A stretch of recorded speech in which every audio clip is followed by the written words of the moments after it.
चीज या इस कादर की और कोई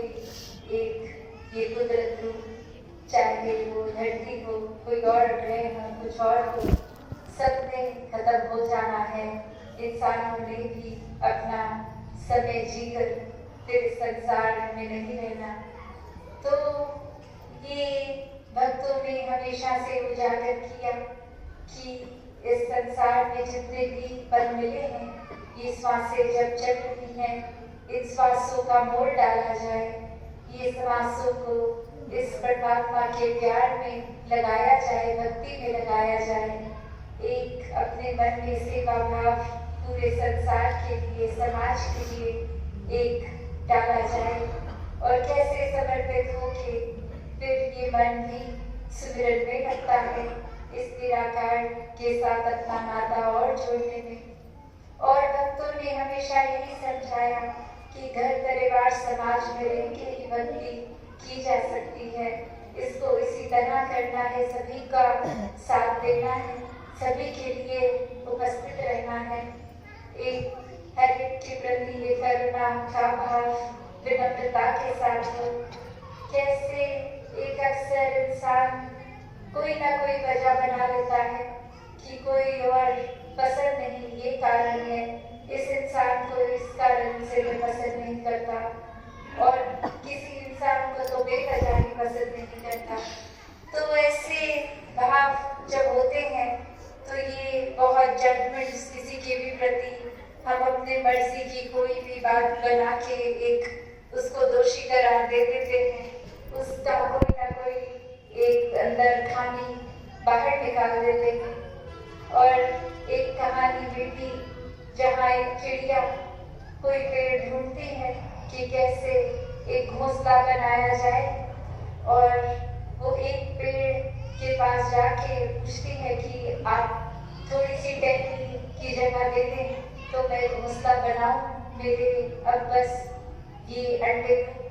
में ये बच्चे को मेरे जन्म देना है। तो वो पेड़ आगे से उस पक्षी को मना कर देता है, उस बर्ड को, और वो दूसरे पेड़ के पास जाती है और वहाँ दूसरे पेड़ ने वो जगह दे दी और ये एक घोंसला उस पे बन गया। और जैसे ही घोंसला बन के तैयार होता है, कुछ ही देर में एक आंधी इतनी तेज आती है और जो पेड़ पहले जिससे ये पक्षी पूछने गया था स्थान के लिए, वो पेड़ उस आंधी को सस्टेन नहीं कर पाता है, उस पे टूट जाता है, बिखर जाता है। और अब वो पक्षी इतरा के बहुत उस टूटे हुए पेड़ को देख के कि एक ये देखो, मैं आपसे एक आशियाना बनाने के लिए जगह मांगने आई थी, अब आपका ही कोई अस्तित्व नहीं रहा। और वही वो पेड़ समझाता है कि मैं जानता था मैं कमजोर हूँ, मैं बारिशों को नहीं झेल पाऊंगा, मैं हवाओं को नहीं झेल पाऊंगा, उसी वजह से कि आप और आपका परिवार सुरक्षित रहे मैंने जगह नहीं दी, वरना एक बारिश आती मैं भी गिरता, आपके अंडे भी टूट जाते। तो ये मन में जजमेंट्स कितनी जल्दी आ जाती है। सिर्फ एक कोई पक्षी की कहानी तो ये चलो उदाहरण रूप हो गया, पर हम अपने अंदर भी जब झांकते हैं कि किसी ने हमें कोई अगर कहीं कोई चीज चाहिए वो मना कर दी, तो उस इंसान के लिए अपने दिमाग में विचार धारणा है कि कोई कारण उनका अपनी मजबूरी कोई और वजह भी रही होगी, पर उस इंसान ने हमारा काम करने से मना कर दिया, तो उसके प्रति नफरत एक बना ली दिल में। और साथ ही सिर्फ अपने तक नहीं, फिर जा के उस इंसान के जो भी और जानकार हैं उनको भी बता दिया। आजकल मॉडर्न युग है तो कभी एक सोशल मीडिया पे भी एक देख कर किसी को कॉन्टैक्ट कर लिया कि आपके वो जानकार ठीक नहीं है, ठीक व्यवहार नहीं कर रहे, उनके साथ आप भी संबंध तोड़ दीजिए, एक उनसे बात मत कीजिए, या कोई भी तरीका ये नफरत का इंसान ढूंढ ही लेता है। और सिर्फ खुद तक नहीं, एक जजमेंट अपनी बना के हर एक तक फिर वो ये यूट्यूबर्स का रूप इसको भी फैलाने में फिर संकोच नहीं करता कि ये फैक्ट चेक है कि नहीं,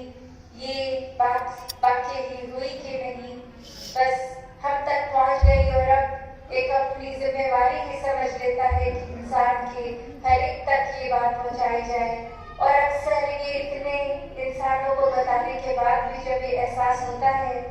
कि ये जो हमने बात बताई थी वो तो फेक थी, वो नकली बात थी, वो बनावटी बात थी, और अब तो ये हम ही बन गए उस बात का इतना प्रचार करने वाले। तो बात वही कि इस परमात्मा ने तो ये जहाँ बुद्धि दी है, विवेक दिया है और ये चेतनता है कौन सी बात को एक कहना है, नहीं कहना, या कोई भी बात जो एक वाक्य की परोपकारी बात है उसको तो फैलाएं, पर और अन्य किसी के बारे में कोई किसी को जहाँ नीचा दिखाने की बात है, किसी की बात को फिर वो एक फैलाना तो दूर, पहले एक कम से कम फैक्ट चेक करके ही देख लें। और कोई अगर हमें किसी से कोई बात कर रहे हो या कोई आया खास कोई बात बोलने, तो फिर ये भी चेतनता परमात्मा ने दी है कि ये निंदा, ये नफरत, ये चुगलियां, इसमें नहीं फंसना है, वरना तो ये जहाँ बुराई होती है किसी की, कितने भी व्यस्त हों, एक इंसान अपनी रुचि अगर रखे तो बस काम नहीं लगे रहेंगे कि किसी के बारे में कुछ सुन लिया, हमें कुछ पता लग गया, अब हम ये बात फैलाएं। और वही इंसान खुद को जब परमार्थ की रास्ते पे डालना होता है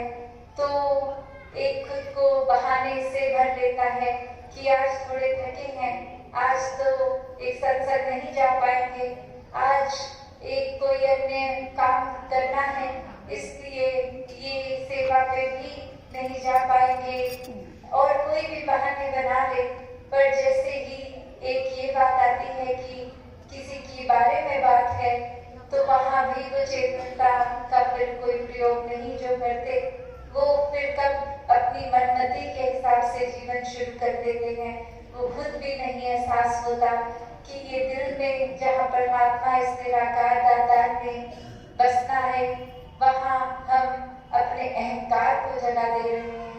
वहाँ कैसे हम फिर सिर्फ छोटी छोटी बातों में ही फंस रहे हैं, एक